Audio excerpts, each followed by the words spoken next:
3. 1933년부터 그루이텐의 사업은 번창했다. 처음에는 꾸준히 1935년부터는 가파르게 상승했으나 1937년부터는 수평을 이루었다. 이전의 동료들이나 몇몇 전문가들의 진술에 따르면 그루이텐은 서부 장벽에서, 이 서부 장벽이라고 하는 것은 독일 제국 서부 국경을 따라 세워진 630km의 군사 요새를 말한다고 합니다. 그루이텐은 서부 장벽에서 정신없이 돈을 많이 벌었다. 호의저의 진술에 따르면 1935년부터 이미 아주 우수한 요새와 벙커 전문가들을 비싼 돈을 주고 사들였는데 사실 그들을 당장 필요로 하던 때가 아니다. 그루이텐 노인의 특성은 모두가 증명하고 있듯이 두 개의 단어로 규정된다. 하나는 그를 용기 있다고 하는 것이고 다른 하나는 그를 두려움 없다고 하는 것이다. 아마도 두세 사람은 그를 대단한 전문가라고 부를 것이다. 그루이텐은 명백히 가장 우수한 벙커 전문가들을 일찍이 고용하기도 하고 해고하기도 했다고 오늘날에도 전문가들이 여전히 확인하고 있다. 후에는 마지노스는 프랑스 국방장관의 이름을 딴 명칭이죠. 프랑스가 독일과의 국경에서 한 군사 요새를 말하는데 일반적으로 많이 쓰고 있죠. 후에는 마지노선 건설에 참여했던 프랑스 엔지니어와 기술자들에게도 그리낌 없이 일을 시켰다. 그는 인플레이션이 한창일 때에 임금과 보수에 인색한 것은 어리석다는 것을 정확히 알고 있었다. 관로석에 설명했습니다. 예전에는 높은 직위의 요새 관리였으나 역시 언급되고 싶어하지 않은 사람의 말, 이렇게 되어 있습니다. 그루이텐의 지불은 좋았다. 이 의문스러운 시기에 그는 41살이었다. 질은 좋지만 너무 비싸지는 않은 옷감으로 만든 맞춤 양복이 건장한 남자를 건장한 신사로 만들었다. 그는 신흥 부자가 된 것을 조금도 부끄러워하지 않았다. 오히려 함께 일하던 사람에게 모든 부는 언젠가는 새로웠죠. 당신이 부자가 되었을 때도 그전에는 부자가 아니었죠. 하고 말했다. 그루이텐은 그 무렵 신흥 부자들을 위한 빌라를 설명했습니다. 그는 그것을 수차례 배웠으면서도 죽을 때까지 필라라고 발음했다. 이렇게 된 빌라를 도시의 중요한 구역에 건립하는 것을 반대했다. 그루이텐을 단순하고 거칠며 성공한 사람이라고 생각하는 것은 무책임한 것 같다. 그에게는 특히 배울 수가 없고 유산으로 물려받을 수도 없는 능력이 있다. 그는 사람들을 완전히 파악해낸다. 그와 함께 일하는 사람들 모두가, 즉 건축기사, 기술자, 상인들이 그에게 감탄하고 대부분의 사람들이 그를 존경했다. 아들의 성장이나 교육을 세밀하게 계획하고 정확히 관찰하고 조정했다. 이들을 자주 찾아가지만 집으로 데리고 오는 경우는 드물었다. 아들이 사업 때문에 지저분해지는 것을 바라지 않았기 때문이다. 호이즈가 놀랍게도 정언한 사실이다. 그는 아들이 학자의 길을 걷는 무슨 교수 같은 인물이 아니라 우리가 언젠가 빌라를 지어줬던 사람과 같은 인물이 되는 것을 생각했습니다. 아들이 15살이 되었을 때는 내가 기대했던 것만큼 스페인어를 아직 잘하지 못한다는 사실을 확인하고 초조해했다.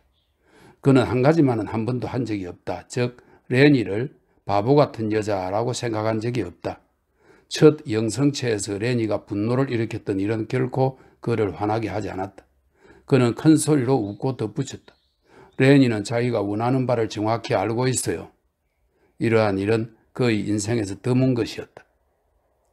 1939년과 1940년 사이에 집으로 돌아온 아들과 아버지 사이에 씁쓸한 일이 일어났다.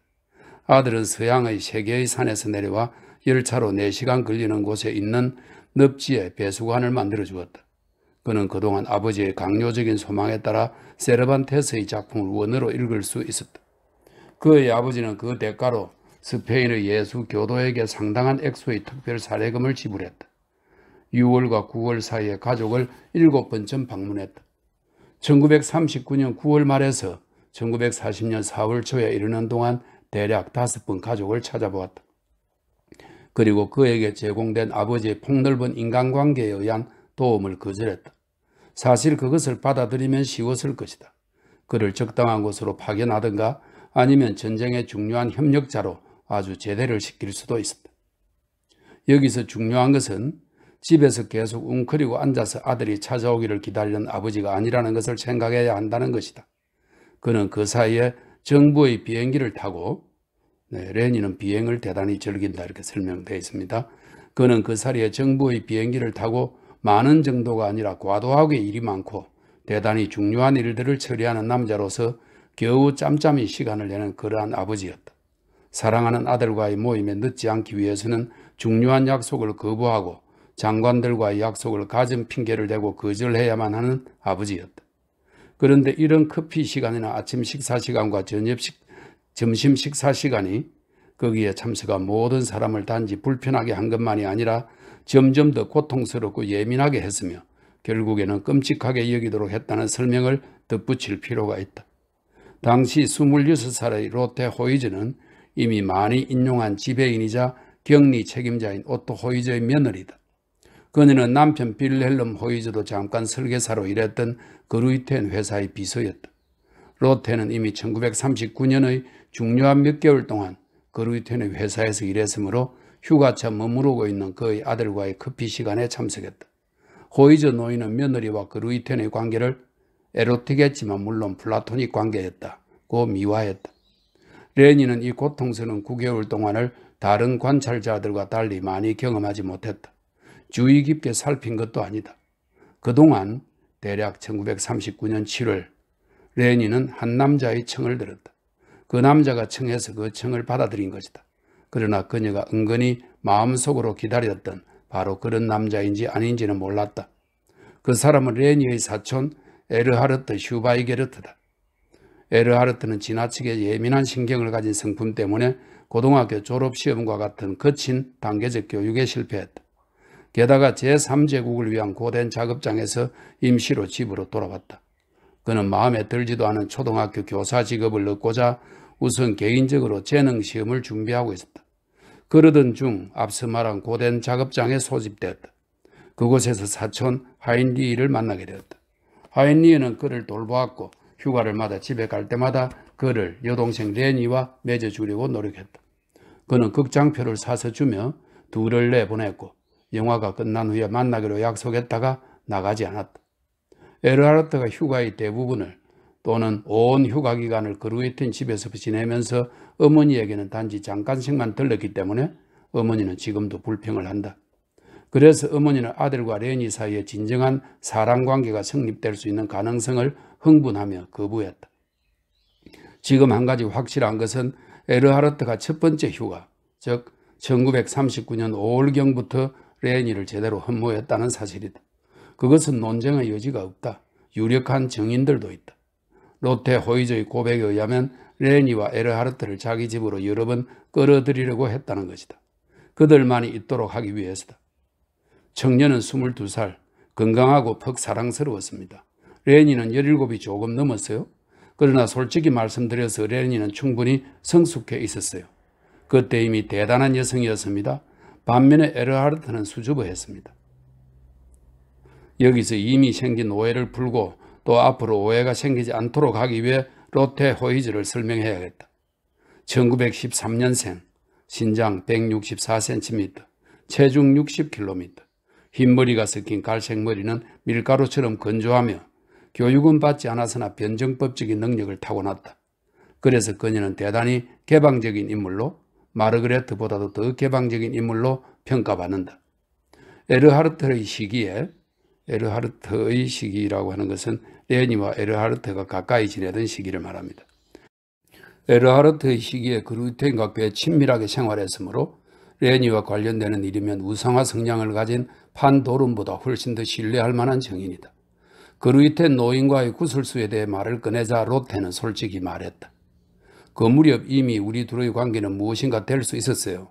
전 인정합니다. 그러나 나는 그가 하는 일 그의 모두를 동의하지 않았어요. 하지만 이해는 했습니다. 무슨 말인지 아시겠죠?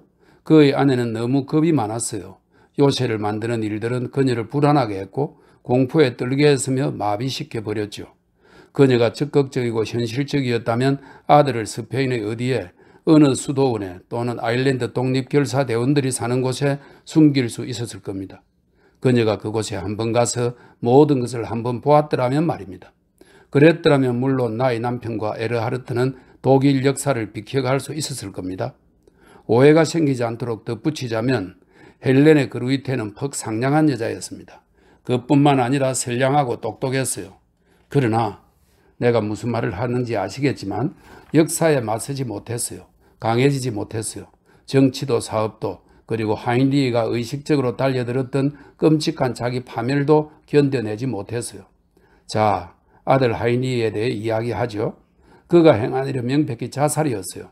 그러나 의문스러운 것은 왜 그가 에르하르트를 끌어들였느냐 하는 점이죠. 아마도 그가 끌려 들어가려고 했겠죠. 총살당하기 전에 하인리히가 뭐라고 소리 질렀는지 아세요? 독일의 똥을 싸라. 이것이 독보적인 교육의 종말인 겁니다. 그루이텐의 인간관계는 충분한 것이어서 아들에 대한 서류를 가져오게 했어요. 어느 장군이 서류를 그에게 갖다 주었죠. 그는 한 번도 서류를 제대로 들여다보지 않고 나한테 골자만 얘기해달라고 부탁했어요. 두 청년은 한 무더기의 고사포를 덴마크인에게 팔겠다고 내놓았습니다. 즉 그들은 고사포를 고철값으로 팔려고 했어요. 5마르크 정도의 값이었습니다. 그러면서도 조용하고 수줍은 에르하르트가 법정에서 뭐라고 말했는지 아세요? 우리는 명예로운 직업을 위해서, 무기 장사를 위해서 죽습니다. 4. 1941년 6월 중순에 열린 공장의 파티에 그루이텐은 현재 고향에 머물고 있는 공장 소속의 휴가자들을 모두 초대했다. 그런데 아무도 예상할 수 없었던 일, 초대장에서 읽을 수 없는 것을 어떤 이가 생각한 것입니다. 즉 예전의 공장 직원도 초대되는 것으로 여길 수 있다는 생각을 한 것입니다. 예전의 공장 직원이라는 표현 자체가 그에게는 상당히 지나친 표현이 될 수 있을 겁니다. 그는 1936년에 6주 동안 우리 공장의 수습공이었으니까요. 아니요, 그는 도제가 되려고 하지 않았습니다. 이 표현을 그는 너무 원시적이라고 생각했어요. 그는 즉시 수습공이 되어야 했습니다. 그는 배우고 싶어 하지 않았고 오히려 건축하는 방법을 우리에게 가르치려고 했죠. 우리는 그를 쫓아냈습니다. 그러자 그는 곧 군에 입대했어요. 그는 그렇게 역겨운 인간은 아니었어요. 단지 몽상가였습니다. 그러나 에르하르트처럼 건전한 망상가가 아니라 불량한 몽상가였어요. 거래 취향이 있었습니다. 우리는 이러한 성향과는 거리가 멀죠. 그의 생각은 콘크리트를 부정하고 도로의 위대성을 재발견하는 것이었어요. 좋아요. 아마 무엇인가를 해낼 수 있었겠죠. 그러나 우리는 그를 필요로 하지 않았습니다. 무엇보다 그는 돌을 한 번도 손에 쥐려고 하지 않았고 또 쥘 수도 없었어요. 제기랄, 나는 그 60년 동안이나 건축업에 종사한 사람으로 그때만 하더라도 40년 가까이 건축업에 종사하고 있었어요. 따라서 나는 돌의 위대성에 대해 상상할 수 있습니다. 나는 수백 명의 미장이와 미장이의 도제를 봐왔습니다. 그들이 돌을 어떻게 다루는가를 알고 있었습니다. 제대로 된 미장이가 돌을 어떻게 다루는지를 한번 눈여겨보세요. 그러나 그는 한마디로 손재주도 돌에 대한 감각도 없었습니다. 그는 수다쟁이일 뿐이었어요. 악의는 없었습니다. 그저 터무니없는 야망을 품었을 뿐이죠. 우리는 그 야망의 출처를 잘 알고 있었습니다. 그 밖에 파티에서 벌어진 예견하지 못했던 불행한 부분을 열거하면 이러하다. 레닌은 파티에 갈 생각이 전혀 없었다. 춤추고 싶은 의욕이 사라져버렸다. 이제 레닌은 매우 진지하고 아주 조용한 아가씨가 되어 어머니와 잘 소통했다. 어머니와 함께 불어를 배웠다. 영어도 조금 배웠다. 무엇보다 피아노에 반했다. 그 밖에 레닌은 그 공장에서 일하고 있는 공장 사람들을 잘 알고 있었다. 그러나 그 중에 레니의 춤추고 싶은 의욕을 일깨워준 사람은 한 명도 없었다. 레니는 다만 부모의 부탁에 따라 의무감에서 공장의 파티에 참가했다. 단역만을 할 사람이지만 여기서 호이즈가 그렇게도 과소평가하는 알로이스 파이퍼와 그의 가족, 그의 배경에 관해서 무조건 몇 마디 언급해야겠다. 알로이스의 아버지 빌렐름 파이퍼는 그루이텐의 교우이며 전우였다. 그들은 같은 마을에서 태어났고 그루이텐이 결혼할 때까지 느슨한 우정을 나누었다. 그 우정은 빌렐름 파이퍼가 그루이텐을 견딜 수 없을 정도로 괴롭히기 시작하자 끝나고 말았다. 즉 그들 둘은 함께 제1차 세계대전에 참전했다. 밝혀진 바에 의하면 리스 전투에 이렇게 되어 있습니다. 전쟁이 끝나 귀향한 후 당시 20세의 파이퍼는 마치 질름바리처럼 오른쪽 다리를 질질 끌기 시작했어요. 어쨌든 좋습니다. 그렇게 해서 연금을 빨아먹는다고 해도 반대하지 않습니다. 그러나 그는 너무 지나쳤어요. 즉 그는 오로지 결정적인 전투에서 피인 대가리만한 크기의 수류탄 파편에 맞았다는 말밖에 하지 않았으니까요. 끈질긴 놈이었어요. 3년 동안을 오른쪽 발을 질질 끌며 이 의사 저 의사 보훈처를 찾아다녔죠. 그래서 마침내 그들은 그에게 연금을 주었고 게다가 교사 과정도 밟을 수 있도록 했습니다. 좋습니다. 좋아요. 한 인간에게 부당한 일을 하고 싶지 않습니다. 아마 그가 정말로 다리를 절었었는지도 모르지요. 그래요. 그는 정말 다리를 절었습니다. 그러나 결코 수류탄 파편을 찾지 못했습니다. 문제가 파편에 있는 것은 아닙니다. 그의 존재를 반대할 필요도 없고요. 그만하지요. 그는 연금을 받았고 교사가 되었습니다. 그러나 기이한 일이 있었습니다. 파이프가 다리를 질질 끌며 나타나기만 하면 후베르트가 미칠 정도로 신경과민이 되었어요. 점점 악화되었습니다. 그는 때때로 심지어는 절단에 대해서 말했습니다. 나중에는 실제로 그의 다리가 굳어졌습니다. 그러나 아주 정밀한 엑스레이에도 그 핀 대가리만한 크기의 수류탄 파편은 보이지 않았고 입증되지 못했습니다. 파편을 본 사람이 한 명도 없었기 때문에 후베르트는 어느 날 파이프에게 말했습니다.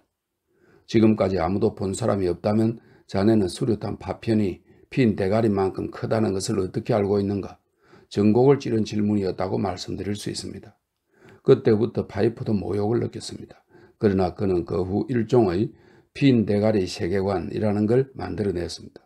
교외의 리셰미에 있는 학교의 학생들은 매번 되풀이해서 파편과 리스 전투에 대해서 들었습니다. 그렇게 10년, 20년 계속되었습니다. 그래서 후베르트는 다시 전곡을 찌르는 얘기를 했습니다. 우리들 모두가 태어나고 많은 친척들이 살고 있는 그 마을에서 계속해서 그에 관한 얘기가 우리들 귀에 들어왔습니다. 후베르트는 이렇게 얘기했어요.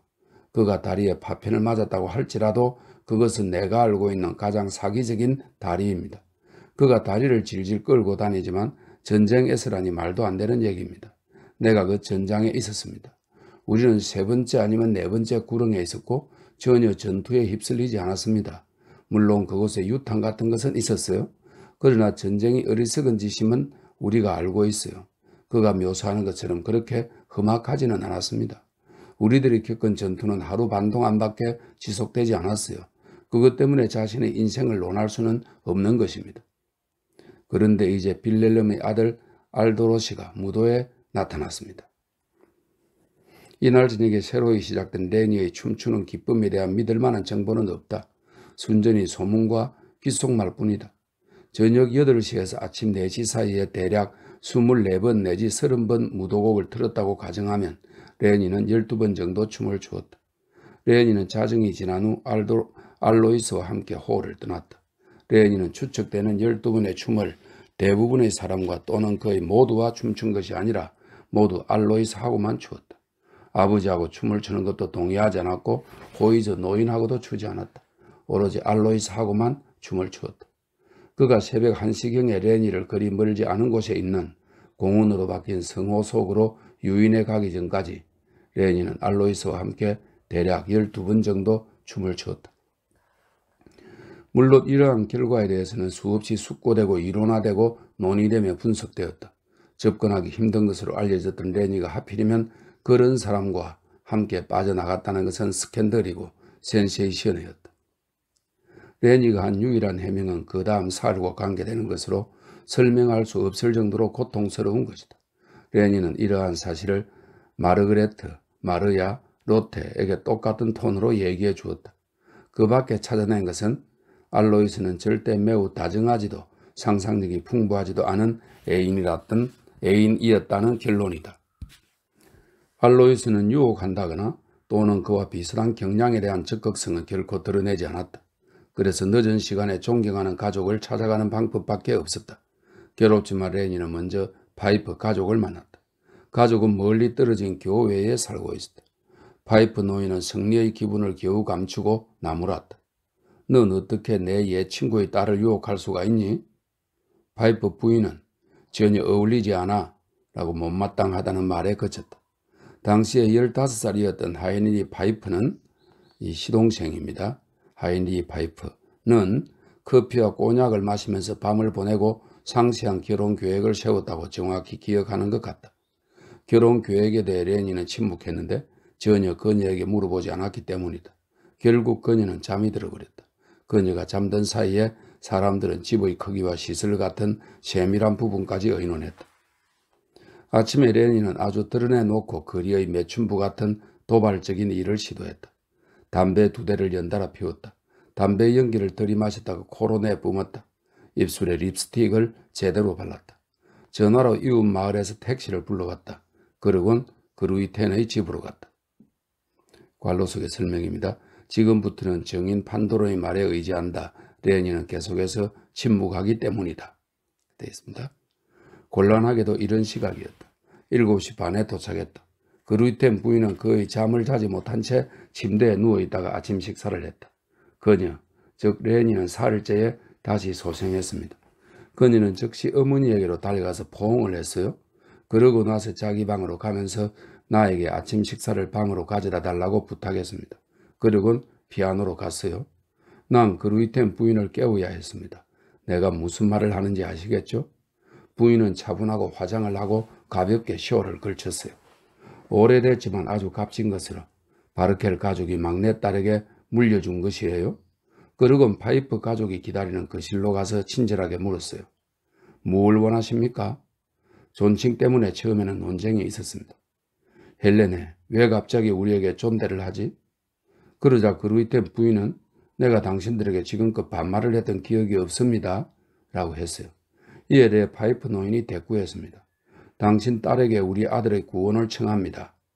그루이텐 부인은 이에 이라고 대응하고 한마디도 하지 않은 채 전화기로 가서 사무실에 전화를 걸었어요. 그녀의 남편이 어디 있는지 묻더니 찾게 되면 즉시 집으로 보내달라고 했어요. 그리고 1시간 반 동안 희극과 비극의 괴로운 혼합이 분명하게 일어났다. 소시민의 결혼 준비에서 흔히 볼 수 있는 장면이다. 명예라는 단어가 60번이나 나왔다. 다행이고 그루이텐 노인이 놀란 표정으로 들었었다. 그루이텐 노인은 한없이 부드럽고 조용하고 친절한 태도였다. 관로 속에 당시 그는 미친 사람처럼 광폭했었다. 이렇게 되어 있네요. 그래서 파이프 가족은 마음이 가벼워졌다. 물론 그때까지 그들은 불안했었다. 그는 명예 같은 말은 간단히 잘라버리고 깊은 생각에 잠겨 알로이스를 주시했다. 그는 아내의 이마에 키스하고 알로이스에게 그의 사단과 연대에 대해 물었다. 점점 더 골똘히 생각했다. 그러고 나서 방에서 레니를 데리고 나왔다. 전혀 질책하지 않고 감정이 섞이지 않은 어토로 물었다. 어떻게 할 거니? 결혼할 거니? 아니야? 그러자 레니가 아마 처음으로 알로이스를 고민스러운 듯이 제대로 쳐다보았다. 마치 그녀는 무엇인가 짐작한 듯이 연민의 표정을 지었다. 그녀는 결혼하겠어요 라고 말했다. 목소리에 호감을 갖고 그루이텐은 알로이스를 쳐다보며 말했다. 좋아. 그러곤 덧붙였다. 자네의 사단은 이제 암행에 있지 않고 슈나이데무일에 있네. 심지어 그는 알로이스에게 결혼 허가를 받는 것을 도와주겠다고 했다. 시간이 급박했기 때문이다. 그 후 아주 쉽게 확인된 바에 의하면 그루이텐 노인은 1940년 말부터 엄청난 수의 부대들이 이동하는 것을 알고 있었다. 결혼식 결정이 있던 전날 밤 옛 친구들과의 대화에서 소련에 대한 공격이 목전에 다다랐다는 것을 알게 되었다. 기획실장이라는 세직책 덕에 많은 것을 알고 있었다. 로테와 오토 호이즈가 낮에 결혼에 반대하며 제기한 일을 그는 그냥 둬요 하고 입을 다물게 했다. 또 확인한 바로는 알로이스가 결혼 허가와 함께 휴가를 중단하고 지체 없이 1941년 6월 19일에 슈나이데 뮤일에 있는 그의 사단에 도착하라는 전보를 받은 일이다. 호적 사무소에서의 결혼, 교회에서의 결혼, 이런 것도 서술해야 될까?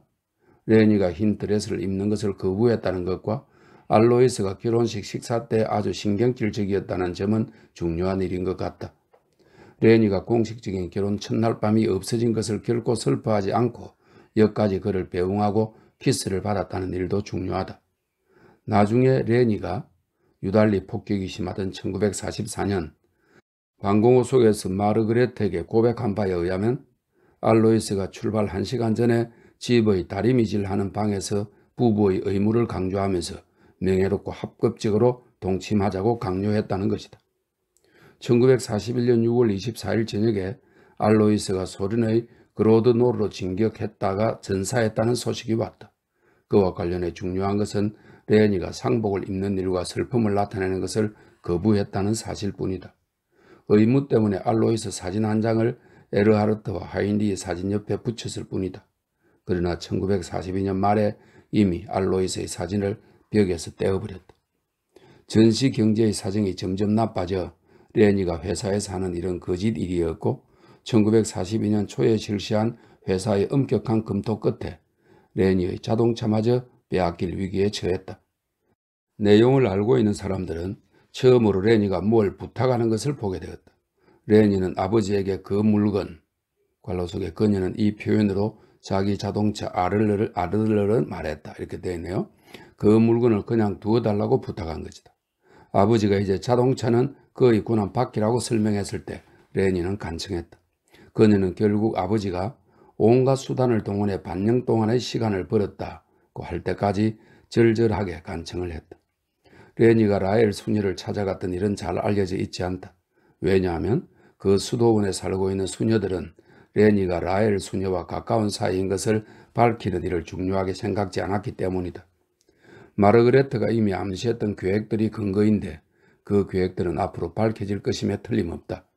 이 경우 저자에게 꽤 자상하게 설명을 해주고 엄청난 희생을 치러야 했던 증인을 배려해야 한다. 정운사 알프레트 쇼이켄스다.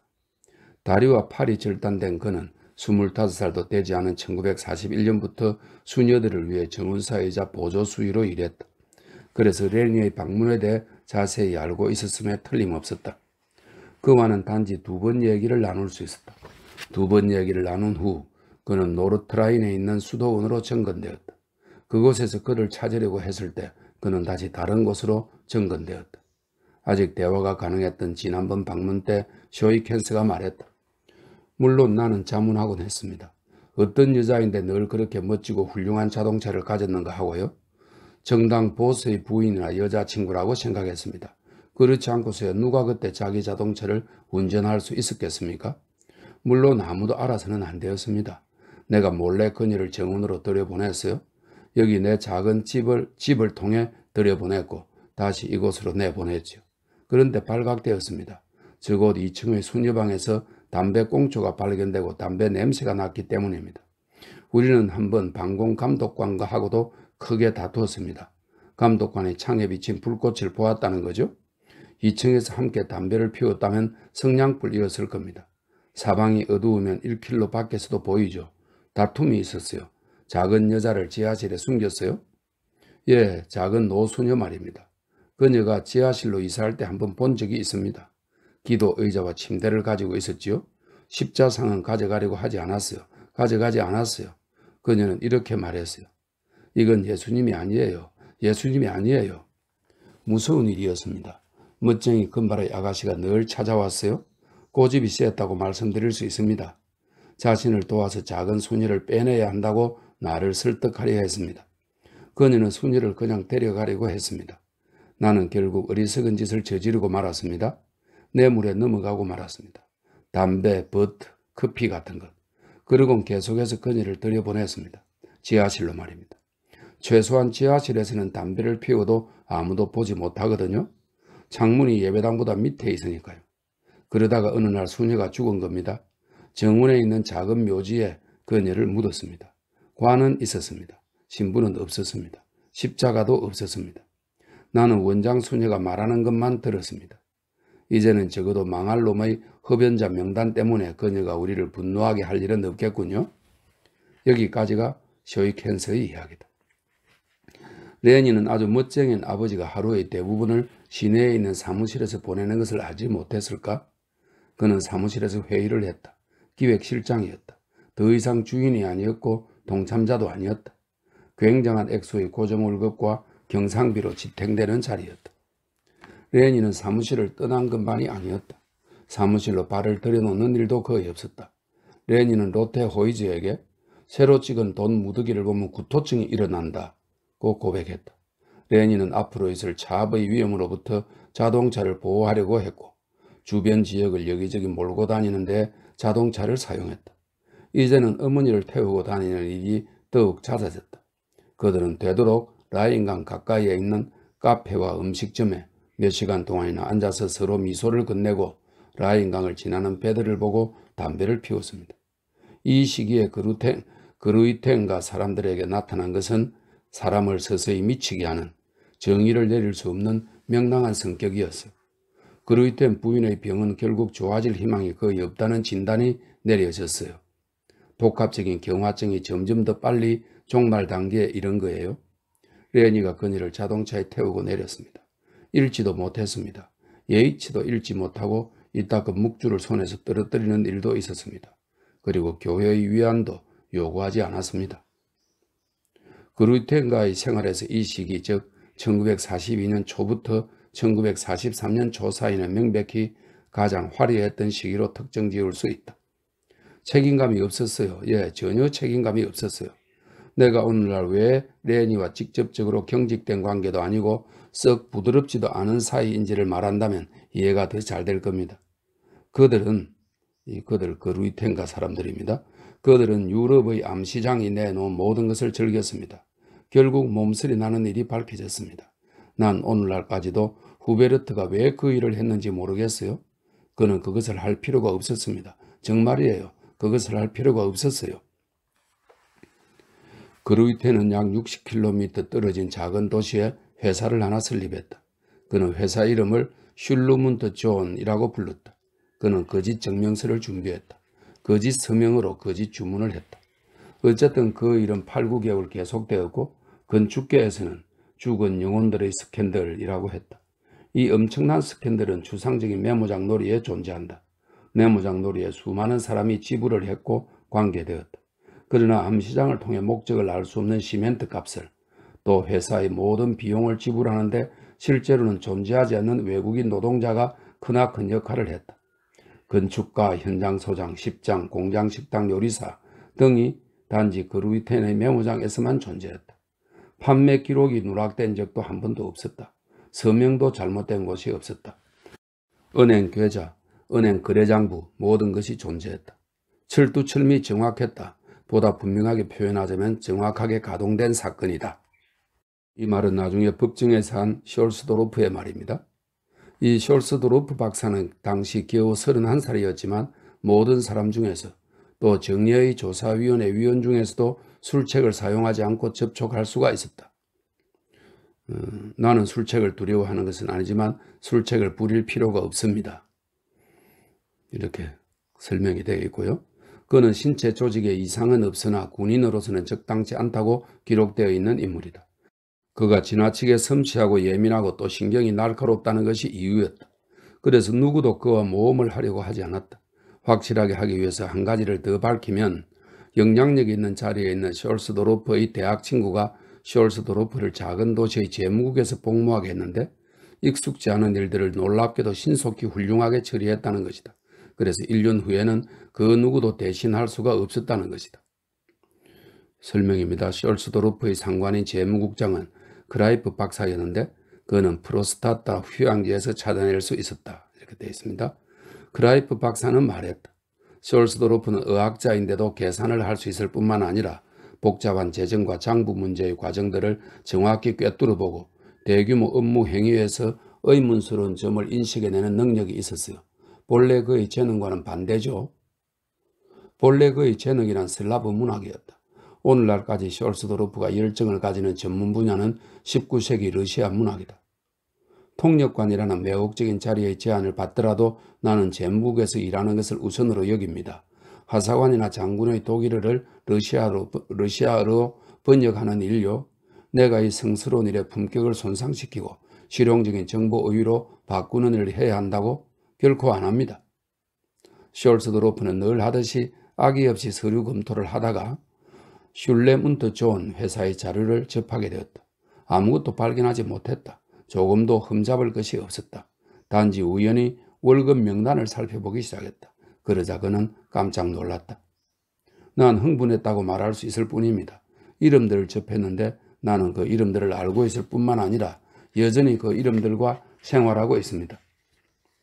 숄스도르프는 라스콜리니코프, 이 라스콜리니코프는 토스토예프스키의 소설 죄와 벌의 주인공이죠. 라스콜리니코프의 하숙방이 몇 평방미터인지 라스콜리니코프가 뜰로 내려갈 때 몇 개의 층계를 밟아야 하는지를 정확히 말할 수 있을 정도였다. 그런 솔스도로프가 갑자기 덴마크의 어딘가에서 건축에서 슐렘 운트 조언을 위해 시멘트를 섞고 회사 식당에 앉아있는 노동자 라스콜리니코프를 만났다. 그러나 아직은 의심하지 않았다. 그러다 곧 매우 흥분할 일이 생겼다.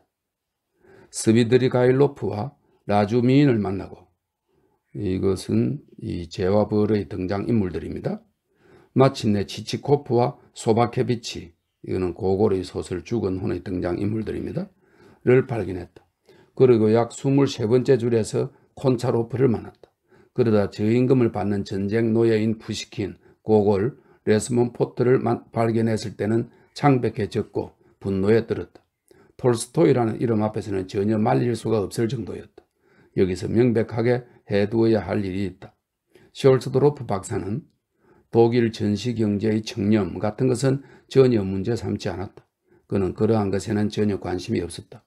이래도 그만 저래도 그만이었다. 그의 재정기술이 지나치게 정확한 것은 그가 19세기 러시아 문학의 전체 인물을 잘 알고 사랑하고 또 해석하는 정확성에 대한 변주일 뿐이었다. 설명입니다. 이것은 저자가 자주 숄스도로프와 얘기했고 아마 앞으로도 자주 이야기하게 될 숄스도로프에 대한 해석이다. 이렇게 되어 있습니다. 숄스도로프는 이렇게 말했다. 예를 들면 나는 이 명단에 체호프와 그의 전 인물들이 빠진 것을 발견했습니다. 투르게네프도 빠져 있었죠. 사실 난 당신에게 그때 이미 누가 이 명단을 작성했는지 말할 수 있었습니다. 내 대학 동창 헨게스 박사 이외에는 아무도 할 수 없었던 일이었습니다. 경박하고 타락했지만 열광적인 투르게네프 마니아였지요. 막 체호프에 미쳐 있었고요. 내 생각에는 두 작가가 별로 큰 연관이 없었습니다만 솔직히 고백하면 나는 대학 시절 체호프를 과소평가했어요. 엄청나게 과소평가했습니다.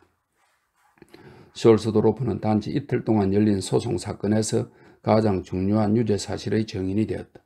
왜냐하면 그루이텐 노인이 조금도 망설이지 않고 죄를 시인했기 때문이다. 숄스도로프는 냉정했다. 명단 제공자의 이름을 대라는 요구를 받았을 때 그는 퍽 당황했다. 명단 제공자를 정확히 알고 있었으나 숄스도로프는 털어놓지 않았다. 두 번째 신문날은 전문가로 불리는 베를린 출신의 러시아어 문학가가 약 3시간 동안 교양 테스트를 했다. 왜냐하면 그루이텐이 그 이름들을 책에서 뽑았다고 주장했기 때문이다. 그러나 그루이텐은 러시아어로 된 책은 한 권도 읽지 않았고 독일어 책도 읽지 않았으며 심지어 나의 투쟁조차 읽지 않았다는 것이 입증되었다. 그래서 헨게스가 문제가 되었다. 그루이텐이 그를 불어버린 것이 아니다. 그동안 숄스도로프가 그를 찾아냈다. 그는 특별지휘관의 신분으로 실제로 군에 근무하고 있었습니다. 소련의 전쟁 포로들이 군사 기밀을 폭로하도록 유도하는 일을 하고 있었습니다. 체호프 전문가로 세계적인 명성을 얻을 기회를 가질 수 있는 사람입니다. 헨게스는 자의로 신고하고 특별지휘관의 제복을 입고 법정에 출두했다. 제복은 잘 맞고 잘 어울리는 것은 아니었는데 그는 이 제복을 입은 지 4주밖에 되지 않았었다. 자기를 찾아온 그루이텐에게 러시아 이름을 제공했다고 인정했다.